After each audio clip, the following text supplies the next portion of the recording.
tarde a todos. Meu nome é Jordana Mota. Hoje eu vou conversar um pouquinho sobre os desafios nutricionais na criança com transtorno de espectro autista. Nós temos atendido muito pacientes, né? O diagnóstico tem aumentado bastante. Então é importante que todos nós saibamos como conversar, como trabalhar, pelo menos assim, todos os profissionais, atendimento multiprofissional, do impacto, né, tanto da intervenção nutricional precoce no paciente com autismo, como em como o próprio autismo pode interferir no comportamento alimentar da criança. E, obviamente, do estado nutricional desse paciente. Então, o transtorno do espectro autista, né, que é conhecido como autismo, é uma síndrome, né, uma doença considerada uma síndrome neurológica que tem características comportamentais multifatoriais. E essa síndrome, não se sabe ao certo ainda o que acontece. Algumas crianças têm e não são diagnosticadas, outras, por causa de diferentes fatores, têm uma exacerbação, né, dos transtornos comportamentais e neurológicos que a doença pode ter. Então, ela é classificada em níveis, tá bom?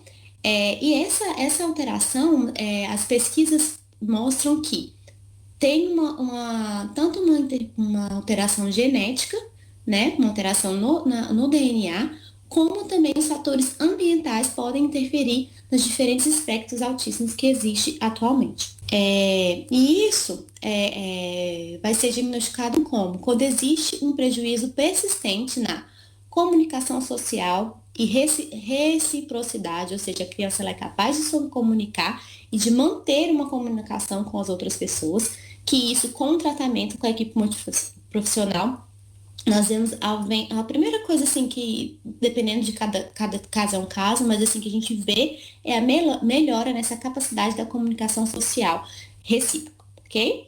Dificuldade também, um prejuízo persistente que se não for corretamente orientado e acompanhado na interação social da criança, e no adolescente também, e por toda a vida. A síndrome autista, a criança que tem a síndrome autista, o adulto que tem, ele tem uma tendência a ter padrões restritos e repetitivos, e isso aqui está muito relacionado ao comportamento alimentar, que geralmente, quando os pacientes chegam no consultório, a principal queixa é que eles não aceitam a introdução de novos alimentos, e quando ele gosta muito de um alimento, ele quer comer aquele alimento em grande quantidade, tá? E esse padrão restritivo e repetitivo está tanto em relação ao comportamento da criança, e ele vai ser exacerbado em momentos de muita frustração ou de muita alegria, tá? E também vai influenciar os interesses, o que influencia também em relação aos interesses da alimentação e também nas atividades que essa criança quer fazer, que a pessoa, né, com autismo deseja realizar. Nos dados estatísticos, nós temos muitas novidades, né? O autismo ele tem sido altamente diagnosticado, apesar de nós não termos ainda uma avaliação clínica, biológica, palpável, mensurável, capaz de diagnosticar o autismo. Então, ele é feito por um profissional, pelo médico, né? De acordo com os sinais e sintomas desse paciente e com um histórico também familiar, tá? E é importante saber que nos últimos 20 anos a prevalência do autismo ela aumentou substancialmente, tá? As pesquisas ainda não sabem, ainda é muito recente, muito novo, não se sabe determinar por que houve esse aumento. Então, mais do que dobrou, né, a quantidade de diagnóstico do ano de 2000 para 2020. Então, em 2000, a cada 15 crianças seria diagnosticado com autismo, e em 2020 aumentou para uma em cada 36. Ele vai diferenciar por raça, etnia e classe, porém, essa diferença, não, na verdade, o que acontece? Os primeiros estudos, eles se falavam que o autismo ele tinha uma diferença, mas agora a gente percebe que não. O autismo ele pode atingir de maneira igual, as estimativas elas são semelhantes para qualquer raça, qualquer etnia e qualquer classe, tá? O que acontece é que Dependendo da classe social, essa criança ela pode ter um menor acesso ao tratamento e, por isso, o desempenho, a melhora desse paciente, ela pode ser menor comparando ao paciente que tem um acesso à saúde e ao cuidado multiprofissional precoce. E quanto maior, mais cedo for diagnosticado, melhor é o tratamento e a resposta do paciente. Aproximadamente 4 vezes mais comum em meninos comparados a meninas, tá? Então, ele é mais diagnosticado em meninos do que em meninas. Cerca de 78 a 90% das crianças com autismo podem apresentar alterações de processamento sensorial. E aí, quando a gente fala na alteração de processamento sensorial, é muito importante na questão nutricional, porque às vezes uma criança, ela tem ela tem aversão a uma consistência, por exemplo, a uma textura. Então, ela não vai, é muito importante a gente identificar isso, que ela não vai aceitar alimentos com aquela textura.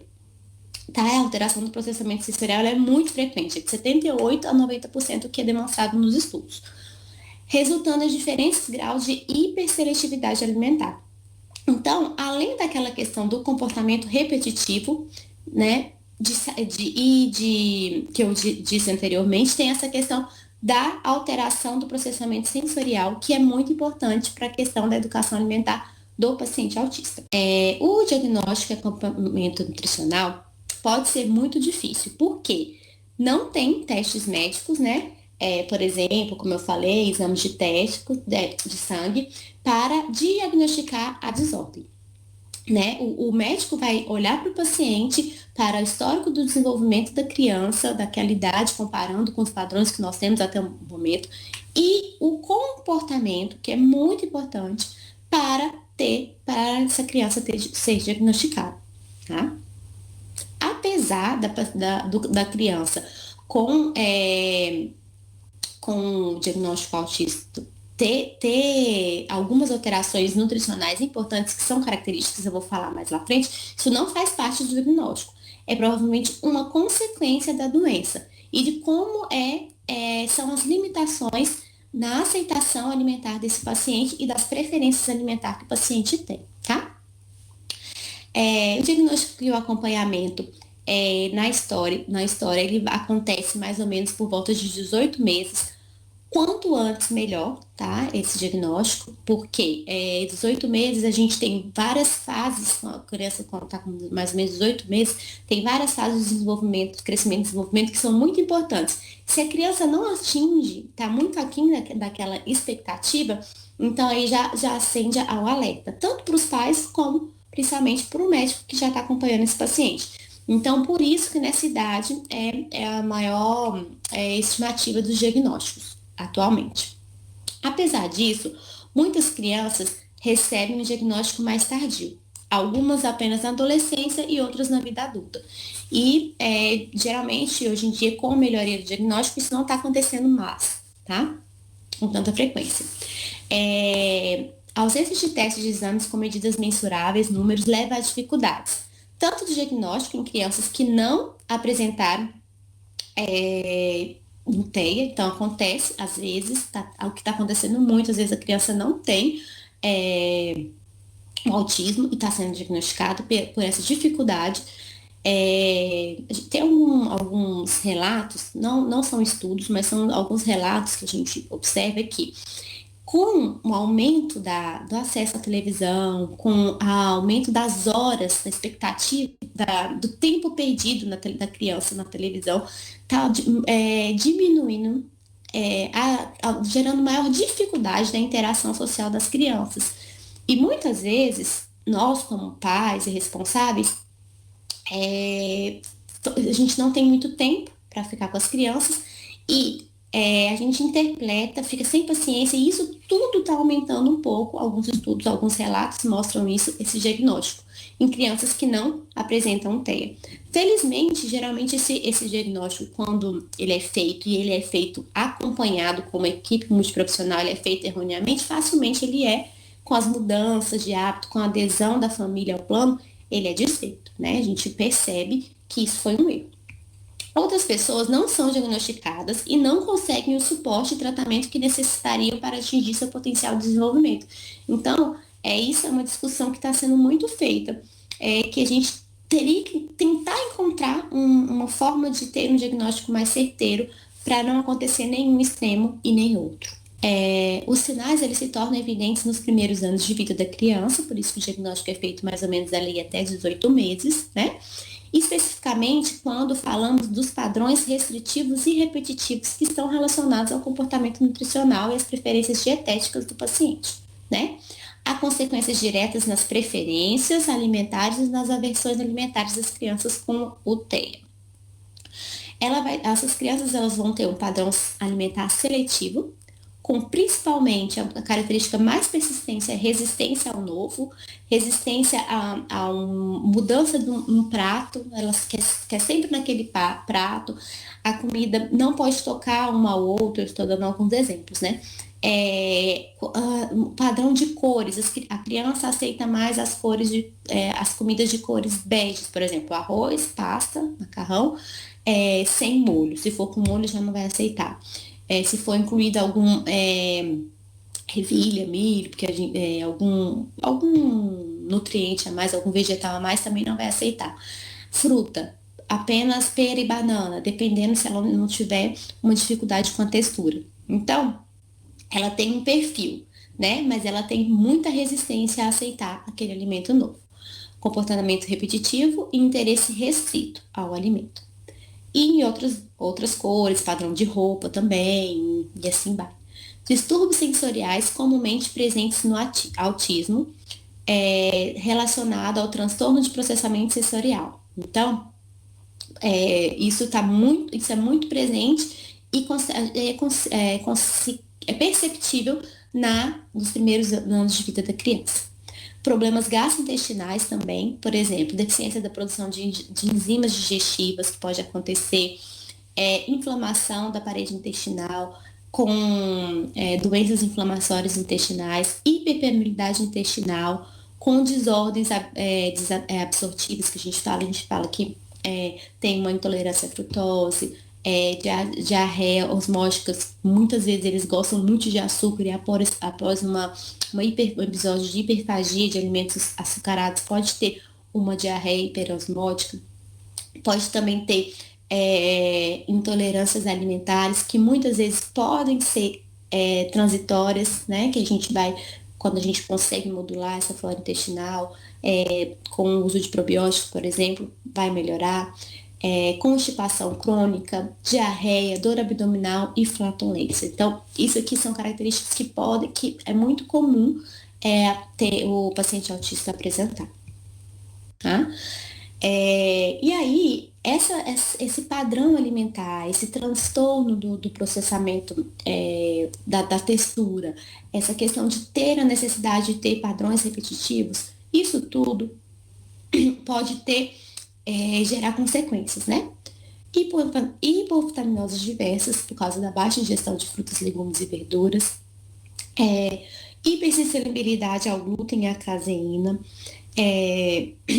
mas por outro lado, coloquei esse asterisco aqui porque alguns estudos, até um estudo de 2019, têm demonstrado que não existe ainda evidência, porque alguns estudos estavam falando que para criança com autismo existem benefícios da dieta restrita em glúten e caseína, mas na verdade não existem evidências suficientes para retirar o glúten e a caseína da dieta de um paciente apenas porque ele é autista, né? Então não existe essa comprovação.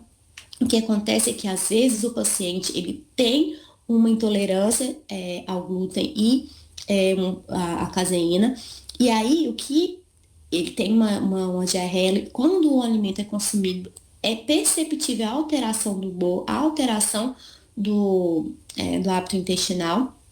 E aí, nesses casos, sim, seria indicado a retirada. Mas não é indicado retirar o glúten e retirar a caseína para melhora dos sintomas do espectro comportamental da criança, do paciente autista, tá bom?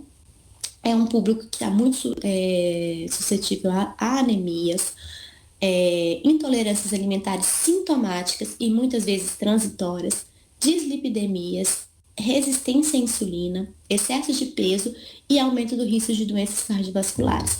E muitas vezes a criança também ela tem um baixo peso, ela é desnutrida, baixo peso para a idade, ou um extremo baixo peso para a idade, mas ela tem um risco elevado para doenças cardiovasculares pelas dislipidemias e pela resistência à insulina que essa criança tem, tá? E outras vezes ela pode ter uma obesidade, um excesso de peso e ter várias hipovitaminoses e ter um baixo consumo de proteína, porque eles têm uma preferência muito grande para alimentos com açúcar e carboidratos simples, carboidratos refinados, ok? Então, quando a gente fala do transtorno de processamento sensorial, que é caracterizado por uma resposta desproporcional a um determinado estímulo sensorial. E esse estímulo pode ser qualquer um, a consistência, o olfato, né? Que muitos também têm muito problema com cheiros que sentem, o tato, o toque, né? E isso vai ter uma resposta muito exacerbada, tanto de alegria como de irritação, como extremas mesmo, tá? Positivo ou negativo, que pode provocar o aumento ou redução do nível de excitabilidade ou até mesmo flutuações entre esses dois extremos. Então, essa é a principal característica, o transtorno de processamento sensorial que está relacionado às alterações que nós vemos em relação à aceitação alimentar, tá? Quando a criança tem esse transtorno de processamento sensorial, ela pode ter duas coisas ou oscilar entre elas, né? Ela pode ser hiperresponsiva, então a criança vai reagir de forma exagerada a um determinado estímulo, que se manifesta através da ansiedade, medo ou comportamento de oposição, não quero, de jeito nenhum, e isso vai variar de acordo com a própria criança e também de como é o grau do autismo da criança. Hiporresponsivas reagem de forma apática e sem demonstração de interesse. Isso também essas respostas também vão depender de como a criança estava preparada para aquilo também, porque como ele tem a questão eles têm que saber o que vai estar acontecendo, aquele planejamento também está relacionado. Então, se a criança tem tanto uma quebra de expectativa do que estava planejado, como uma quebra de expectativa sensorial, a resposta pode ser pior ainda. E aí, quando a gente fala no transtorno do processo sensorial, a gente tem que... O momento da refeição é um momento muito crítico, porque ele está repleto de experiência sensorial, falei errado. Nós temos a questão do tato, né, das texturas, do próprio na boca, né, a gente sente as texturas não só com a mão, mas também com a boca, os odores, né, então quando tá cozinhando, a gente fala que é bom que a mãe consiga, ou a cuidadora consiga manter a cozinha aberta e que a criança fique longe desse momento, porque principalmente quando a criança é muito sensível aos odores, aos sabores e às cores. Então, isso tudo tem que ser avaliado, ok? Em relação aos requerimentos nutricionais, que é uma dúvida muito grande das mães quando chegam no consultório, e também sempre pergunta, qual que são os alimentos, o que eu tenho que suplementar, né? Porque eu vi, fulano falou que é importante isso, que é importante aquilo. Mas o que a gente tem que pensar é que a criança e o adolescente, ou o paciente que chega até nós com autismo, ele tem as necessidades nutricionais iguais à criança, o adolescente, do mesmo estado nutricional, da mesma idade, considerando mais ou menos as mesmas faixas de atividade física. É isso que a gente vai considerar. Não há diferença até o momento, tá? Nenhum estudo foi publicado, nenhuma revisão, nenhuma meta-análise, nada, indicando uma recomendação diferente, tanto para micronutrientes como para macronutrientes. Apesar de que a vitamina D tem alguns estudos em andamento, mas ainda não existe essa evidência, tá? Então, nós temos que considerar tanto o RDA, que é a recomendação, né, dietética adequada, e a estimativa, né, para a idade e considerar, então, o estado nutricional e as comorbidades que a gente já sabe que esse paciente tem, pré-existentes. Algumas pesquisas mostram que o consumo alimentar de alguns micronutrientes podem ser menor. Então, o que existe é que esse consumo alimentar é menor, claro, né? Isso é meio óbvio, em crianças saudáveis da mesma faixa etária.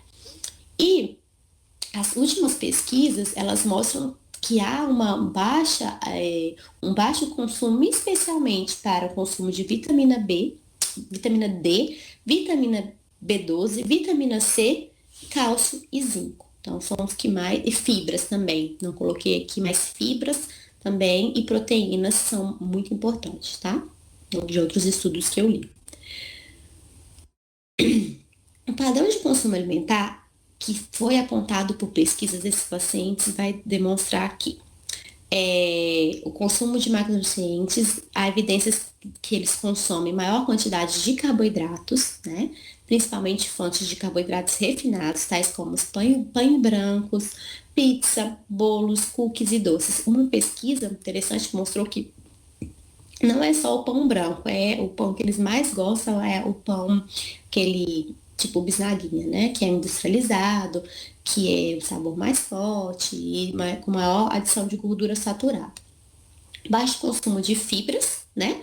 Que, conforme a gente poderia esperar, pelo baixo consumo de frutas, legumes e verduras e também de leguminosas.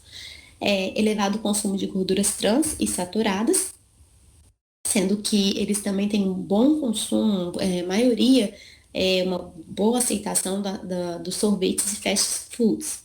E aí, o sorvete, e o sorvete principalmente pela questão da palatabilidade e preferência deles pelo açúcar, tá?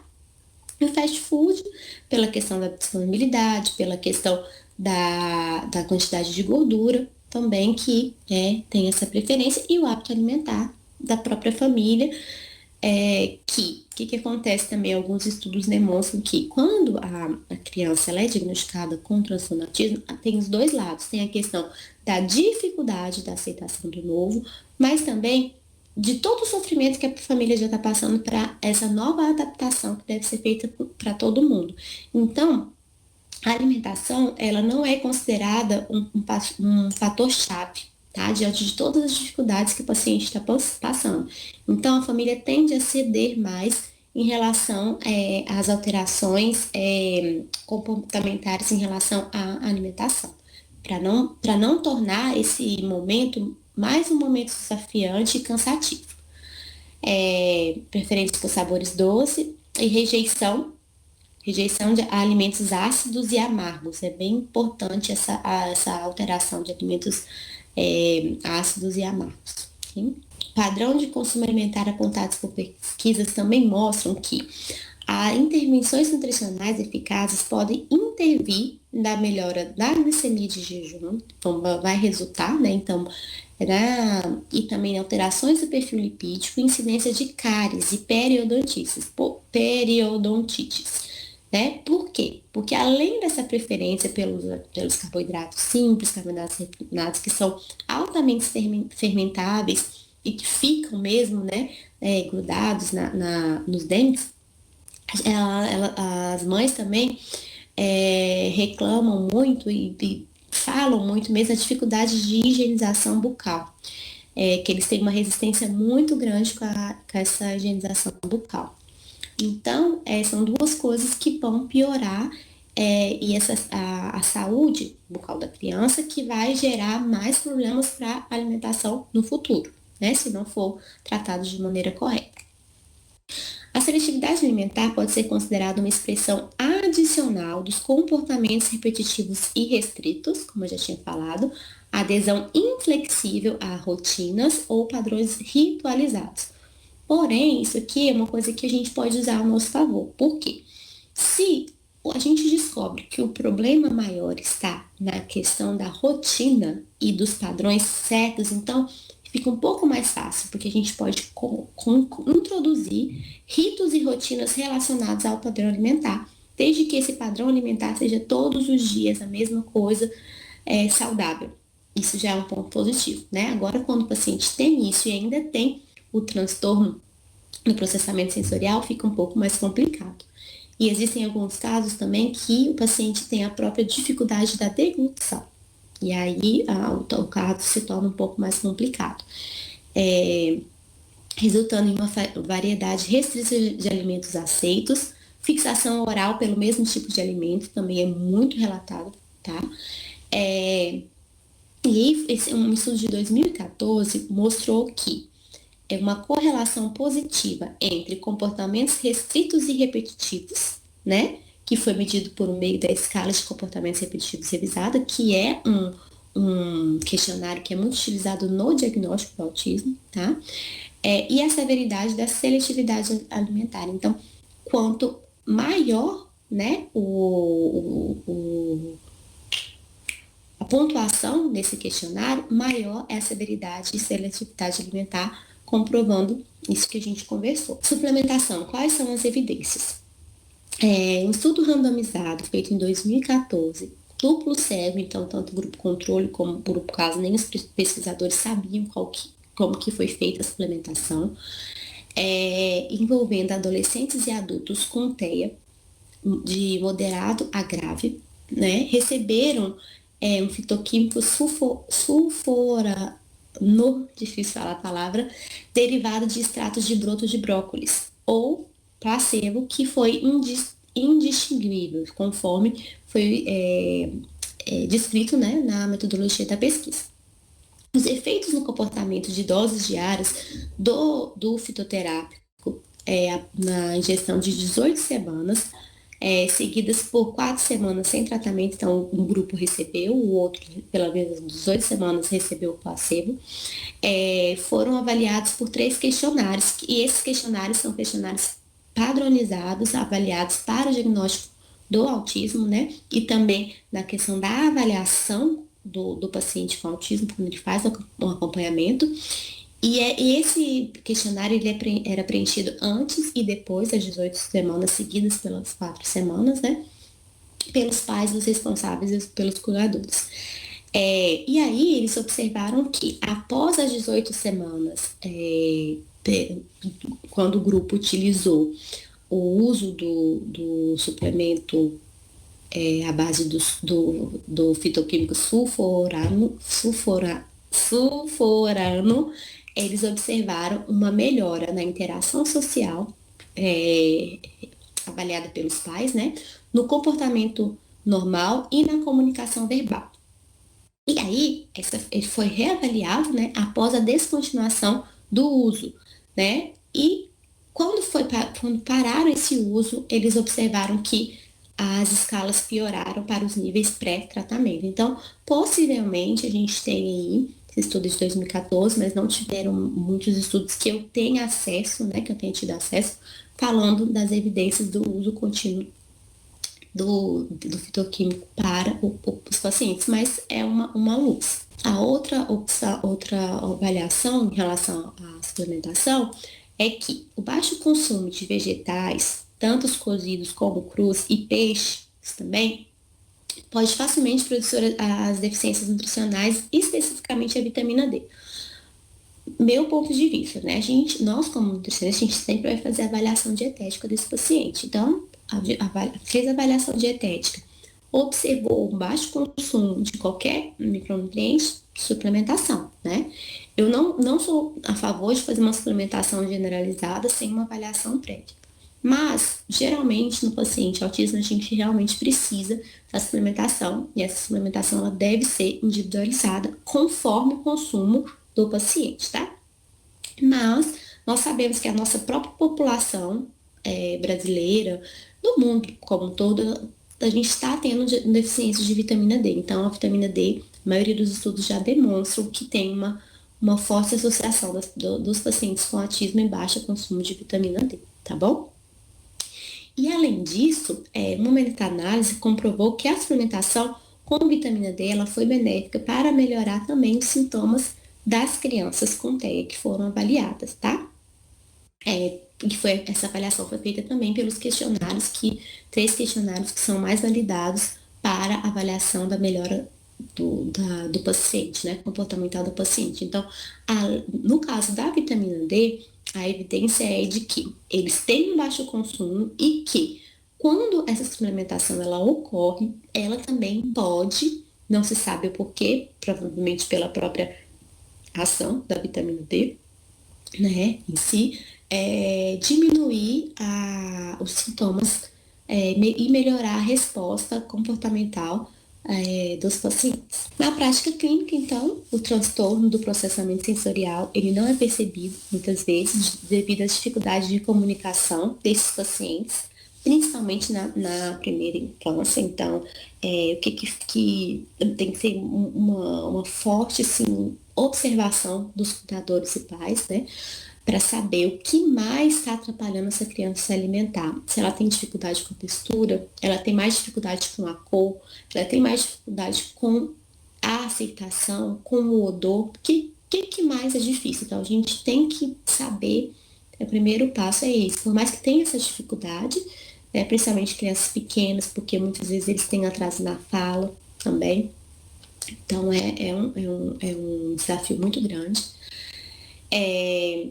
A gente tem que tentar, quando essa o paciente vem mais velho, mais difícil, né? Porque esse atraso no diagnóstico, ele dá vamos dizer assim, mais chance desse paciente chegar com erros alimentares, de uma hiperseletividade e muitas vezes com dietas restritas que o próprio paciente fez, quando a gente pega um paciente já adulto, na adolescência, por causa quando ele consumiu, além da questão de não querer mesmo, da comportamental, de ter alterações gastrointestinais importantes, por exemplo, né? Diante de toda a experiência sensorial presente no momento da refeição, diferentes aromas, texturas, sabores e cores, esse momento da refeição ele tem que ser muito bem preparado, esperado, né? É bom que a criança saiba o que ela vai comer, saiba o que ela vai esperar, isso ajuda muito no tratamento.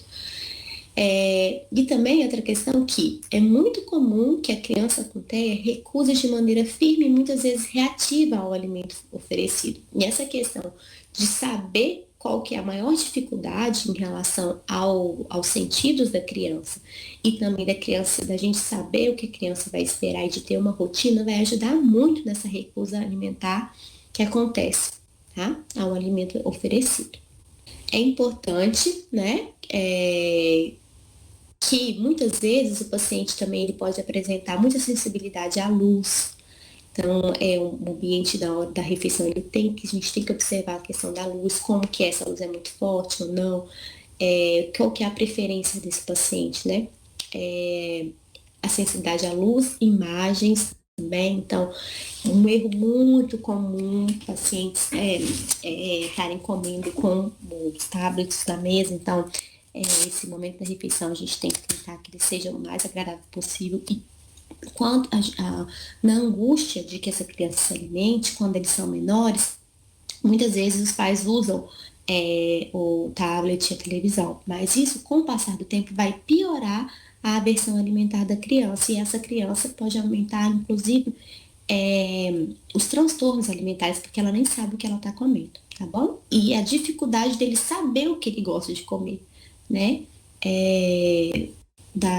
Das preferências alimentares mesmo da criança e da comida por compulsão, aumentando a chance dessa criança se tornar obesa. Ah, tá. Então, quando eles querem comer sozinho, a maioria das vezes, por exemplo, eles não querem toque, eles não querem ser tocados. Então, tem que ter uma rotina e deixar a criança mesmo comer sozinha, tá? Ela vai fazer bagunça, ela vai ter o jeito dela comer, mas isso tem que ser se você forçar, é uma coisa que vai dificultar mais ainda esse processo de aceitação alimentar, tá bom? Isso é uma coisa que nós temos que orientar o pai. Cada criança vai ter uma característica, mas especificamente aquelas que têm problema com o toque, elas não vão querer ser tocadas no momento da refeição, tá? E nem que a comida dela seja tocada pelos pais no momento da refeição. Isso também é referenciado, tá? Extrema necessidade de rotina também se aplica na hora das refeições, o que pode incluir a necessidade de lugar correto na mesa. Então, sempre vou sentar naquela mesa do lado do meu pai ou naquela mesa do lado da minha irmã. Eu preciso que meu pai, minha irmã e minha mãe estejam na mesa, naquela ordem sentada. Isso deve ser respeitado para melhorar a aceitação dessa criança, porque muitas vezes os pais veem isso como bobagem, mas não é. Essa rotina ela precisa ser respeitada para que a gente consiga, no caso do paciente que tem, né? Não são todos que têm, para que a gente consiga melhorar a aceitação dos outros alimentos, porque se muda muito, se aquela rotina está mudando em outros aspectos, como que eu vou conseguir incluir um novo alimento que vai ser mais uma mudança na rotina? Né? Então, quanto menos eu mudar em outros aspectos que não são necessários, melhor. Necessidade de lugar à mesa, utensílios e pratos específicos, pratos organizados, cada lugar, cada alimento num cantinho, e alimentos que não podem ser misturados. Isso é uma queixa muito comum. Dieta limitada. Mas eu falo muito assim, que a questão do autista ter uma dieta limitada não é o problema. O problema é ele ter uma dieta limitada sem uma intervenção nutricional e uma dieta limitada a alimentos ricos em gorduras e ricos em açúcar. Isso é o maior problema que a gente tem que intervir. A dieta do paciente autista, ela pode sim ser uma dieta limitada em cor, por exemplo, a gente vai tentar melhorar, mas ela pode ser mais saudável, tá? O que a gente pode fazer então? Por exemplo, a gente percebe que eles têm maior adesão a alimentos com cores claras, né? Por exemplo, com cores beges, pão, batata, banana. A gente pode tentar interferir aí com outros alimentos da mesma cor, cores parecidas, primeiro, por exemplo, e depois eu vou colocando outras cores. Sabores, por exemplo, é muito comum eles não aceitarem muitos temperos. Então, a comida geralmente ela tem que ser com menos tempero, né? Salsinha, cebolinha, alho, enfim. Essa adesão ela tem que ser a última coisa. A gente considera a última coisa é isso, que nem é necessário. A gente tem que pensar em focar na questão dos nutrientes, das fibras e do que mais a gente observou na avaliação dietética, que está ou demasiado ou menor do que o que seria recomendado. E mais ainda do que isso, que está gerando alguma alteração, levando a alguma alteração ou alguma doença. Importante, tá? Então, essa, para mim, são os passos iniciais. Formas, por exemplo, às vezes ele só aceita a torrada quadrada. Então, a gente vê que a torrada quadrada deu certo. Será que se a gente cortar melancia em forma quadrada, será que ele vai aceitar melhor? São tentativas, tá? Texturas, então a gente tem que tentar descobrir qual que é a textura que esse paciente especificamente prefere. Alimentos mais crocantes ou alimentos mais macios. E tentar as semelhanças e descobrir junto com o próprio paciente, porque ele não sabe falar muitas vezes. Ele tem essa dificuldade, mas ele não sabe. Quanto menor, pior ainda, né? E a gente sempre tenta fazer um alimento novo por vez. Essa é a recomendação, inclusive, que foi feita na última revisão de meta-análise que foi publicada em 2020. Cheiros, evitar cozinhar com a criança perto, né? Manter o local da refeição onde ele vai comer aberto e ventilado. É comum a criança apresentar dificuldades em permanecer à mesa durante a refeição, por se sentir desconfortável, ou agitada, ou irritada, ou apática, dependendo de como é a criança, com os inúmeros estímulos. Então, quanto mais estímulo tem, pior é, né, para manter a criança na mesa. Outra orientação é só trazer a criança para a mesa na hora que estiver tudo pronto. Porque como ela tem essa dificuldade de sentar, de ficar quieta, de comer, de fazer a refeição, quando só traz ela na hora que vamos sentar para comer. Isso é muito importante também. Podem demorar horas para terminar uma refeição também, isso também acontece, tá? Isso são queixas constantes dos pais, mas também é importante a gente lembrar que não é porque a criança demora horas para comer uma refeição ou porque ela tem dificuldade de sentar mesmo que ela é autista, né? Então, assim, isso acontece com todas as crianças. Elas têm outros interesses, elas estão mais interessadas em brincar, elas estão mais interessadas com muitas outras coisas do que alimentação. Então, e existem as fases do desenvolvimento da criança que isso se torna mais complexo ainda, tá bom? Existe uma normalidade aí. Pacientes com diagnóstico do autismo, eles podem ter uma alimentação seletiva e pouco diversificada, preferência por alimentos ultraprocessados, doces, geralmente mais ou menos da mesma cor, mesmo sendo pelos alimentos doces, baixo consumo de frutas, legumes e verdura, é, as frutas que são mais bem aceitas e que podem ser trabalhadas com mais facilidade, até para aquelas crianças que é, não comem nenhum tipo, maçã, banana e pera, eu geralmente começo por essas, dependendo da textura que o paciente mais aceita. Pode fazer as preparações também, a maçã, por exemplo, se ela for assada, ela fica bem doce, e eles preferem o sabor doce, né? Dependendo da textura mais aceita. Vale ressaltar que a preferência também está relacionada à permeabilidade intestinal, né? Então, como eles têm, alguns estudos demonstram que os pacientes autistas eles têm maior permeabilidade intestinal e uma flora intestinal menos diversificada e mais propensas a infecções, né? A gente fala com uma colonização bacteriana com bactérias não benéficas, tá bom? E isso pode levar também a uma quebra na relação hormonal do intestino, porque o intestino ele produz hormônio, né? Microbiona, hormônios, interleucina, aumento da produção de interleucinas pró-inflamatórias, relação com o cérebro, levando a um quadro de desconforto intestinal também. E isso pode piorar a aceitação, né? E às vezes ele come algum alimento e passa mal, e aí ele não quer, ele tem mais dificuldade de tentar comer novamente. Então, a minha conclusão dessa aula, né, é que faltam evidências que comprovam intervenções dietéticas específicas para esse público até o momento. O que eu falei foram só daqueles dois estudos, né, de vitamina D. É importante manutenção da rotina, da não quebrar a expectativa da criança saber o que vai acontecer, alimentar e restrição de odores e sons, imagens durante a refeição. Em todas as famílias com criança, adolescente ou até adulto, né, com TEA, e ainda mais naquelas que apresentam seletividade alimentar específica, justifique-se um acompanhamento rigoroso da alimentação da criança e do estado nutricional. E toda a família tem que estar inserida, né, nessa questão da educação nutricional. É muito importante a participação de todos. Essas foram as principais referências que eu utilizei e a qualquer coisa, qualquer dúvida, me coloco à disposição e bom estudo para todos aí. Obrigada.